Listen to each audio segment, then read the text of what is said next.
Y si no durmieron anoche, imagínense lo que va a hacer hoy.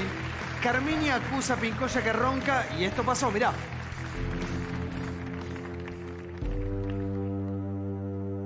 ¿Cómo estás? Yo bien, ¿vos? Bien igual. Me despertaron tus ronquidos. Yo no roncaba, roncaba la otra chica. ¿No eras vos? ¿Quién es la otra? Ella.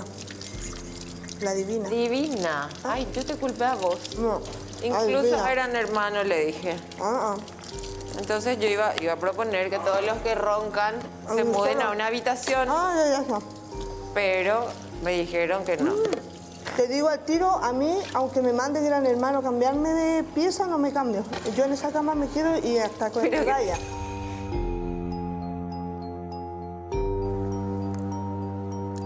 La otra proponiendo que los que roncan duerman toda una pieza. Ay, ¿Quién?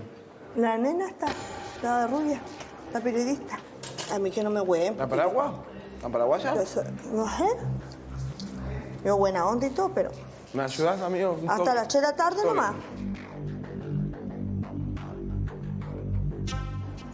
Me muevo otra pieza.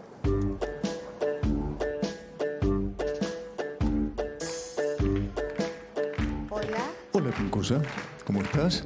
Vengo buena, no voy a pelear. Oye, qué lindo acá. No, medio duro sí, ¿eh?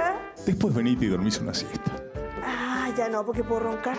No me acuerdo, la chica Carlín decía, oye, dijo, ¿estuviste roncando? Le dije, no, no fui yo. Era la divina, la de al lado. ¿Quién es Carlín? No tengo idea, una... Carmiña. Ella, una que es periodista. Sí. Es que ellos piensan que yo soy oveja mansa. Yo me lo estoy aguayando. Le estoy haciendo la buena. Porque me va a entrar la weá, me lo voy a putear hasta que me canse. Pero yo no me saco de esa cama. Ni a palo.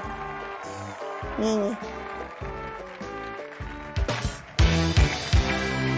Volvemos a la casa. Recuerden que mañana hay nominación.